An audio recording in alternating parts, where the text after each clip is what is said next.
आइए अब हम देखते हैं आवर्ती फलनों में से एक सरलतम आवर्ती फलन को किस प्रकार से व्यक्त करते हैं।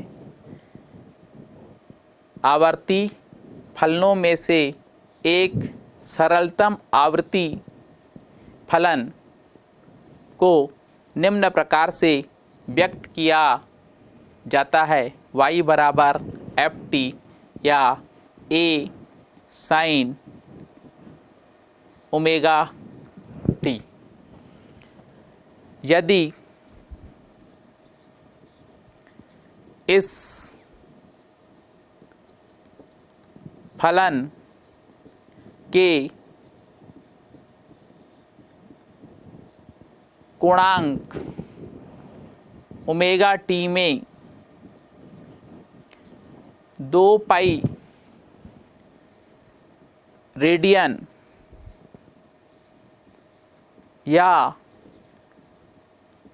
इसके किसी पूर्णांक गुणज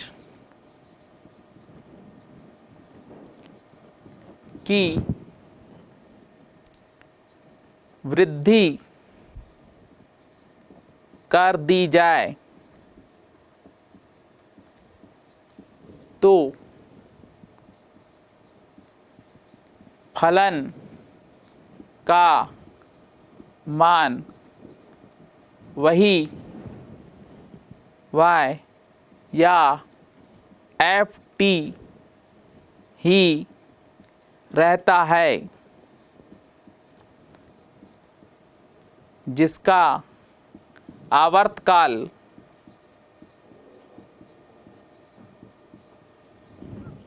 t बराबर 2 पाई बटे ओमेगा ही रहता है। इस तरह आपने देखा कि साइन फलन और कॉस फलन अपने मान को 2 पाई रेडियन के बाद हर बार दोहराते हैं। अतः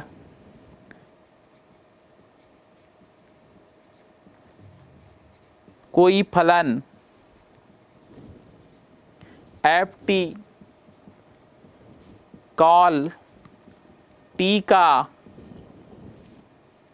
आवर्ती होता है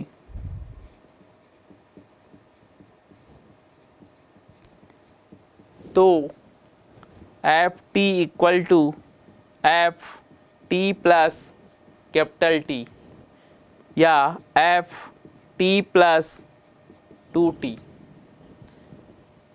यदि हम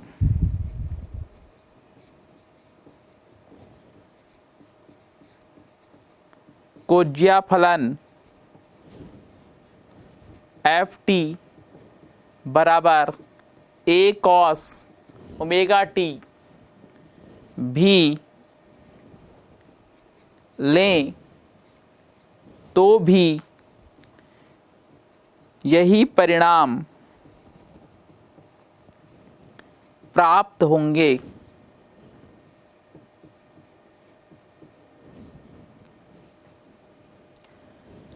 साथ ही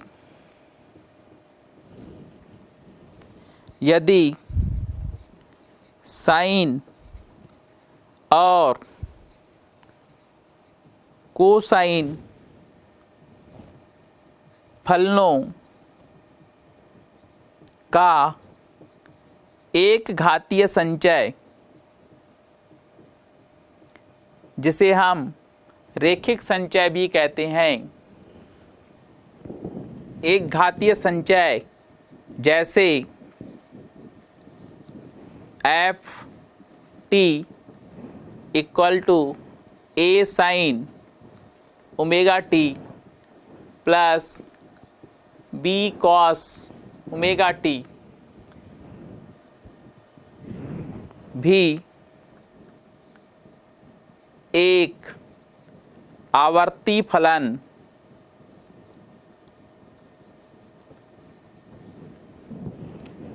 है जिसका आवर्तकाल t है। यदि a बराबर d cos फाई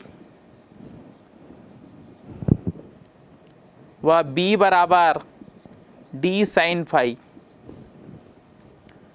तो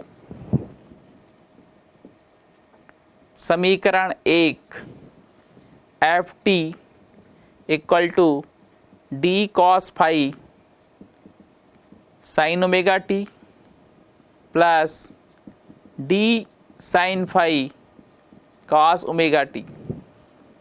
तो आपने देखा समीकरण 1, समीकरण 2, समीकरण 3, 2 व 3 का मान हमने समीकरण 1 में रखा a की जगह, तो a की जगह d cos phi sine omega t, b की जगह d sine phi cos omega t. आप देख रहे हैं यहाँ पर d उभयनिष्ठ है, तो मैं d को कॉमन निकाल दूंगा, तो ये अपना बन जाएगा sine omega t cos phi plus cos omega t sine phi. हमने यहाँ पर क्रम बदल के लिख दिया, कोई फर्क नहीं पड़ेगा। यहाँ पर देखिए त्रिकोणमिति का सूत्र लग जाता है, आपने त्रिकोणमिति में सूत्र पढ़ा है साइन a प्लस बी बराबर sine a cos b plus cos a sine b. तो आप यहाँ देख रहे हैं a की जगह ओमेगा टी है और b की जगह कॉस फाई है, तो आपका f T equal to d sine omega T plus phi, समीकरण नंबर 4। यहाँ d व फाई अचर हैं। आइए अब हम आगे देखते हैं कि d का क्या मान होगा और फाई का क्या मान होगा। चूंकि d व फाई अचर हैं तो हम d और फाई का मान निकालेंगे। तो इस तरह आप देख रहे हैं कि हमारे पास 3 प्रकार के आवर्ती फलन हो गए, जिसमें हमने एक देखा y बराबर a साइन ओमेगा टी, इसी प्रकार y equal to a cos omega t. फिर हमने इसको रेखिक संचय के रूप में लिखा। रेखिक संचय मतलब जिसमें चर राशि की घात, चर अपने साइन और कॉस में एक एक घात है, तो हम इसको कहते हैं। ये तीनों रेखिक जो संचय आया वह भी एक आवर्ती फलन हुआ। आइए अब हम जो हमारे अचर d व फाई हैं इसका मान निकालेंगे। आइए अब हम आगे देखते हैं कि जो हमारे अचर d व फाई हैं इसका मान किस प्रकार से निकालेंगे। इसलिए हम समीकरण 2 और समीकरण 3 का वर्ग करके जोड़ेंगे। समीकरण 2 व समीकरण 3 को वर्ग करके जोड़ने पर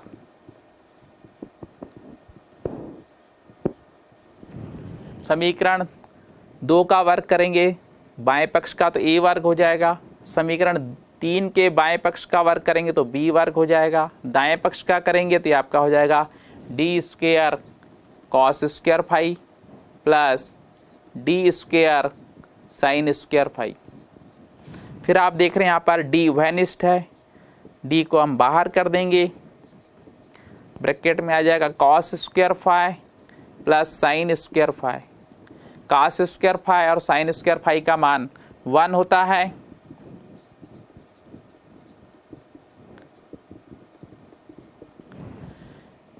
आपका हो जाएगा a square plus b square equal to d square, चूंकि इसका मान 1 होता है।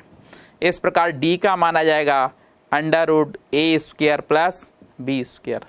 तो ये जो परिणामी निकला ये इसका आयाम है। तो जब दो एक साथ रेखिक घात के संचय के रूप में फलन रहेगा तो उसका आयाम d equal to under root a square plus b square होगा। आइए अब हम देखते हैं कि फाई का मान क्या होगा। समीकरण 3 को 2 से भाग दें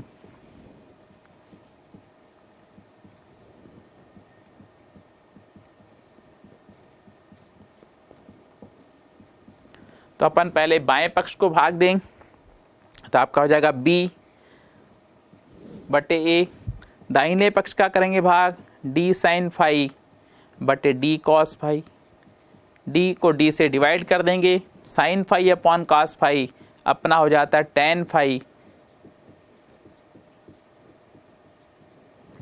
तो b upon a equal to tan phi या tan inverse b upon a equal to phi. तो इस तरह आपने देखा कि यदि कोई आवर्ती फलन साइन और कास का रेखिक एक घात संचय रहेगा तो उसका परिणामी आयाम d बराबर under root a square plus b square और उसकी कला phi equal to tan inverse b upon a होगी।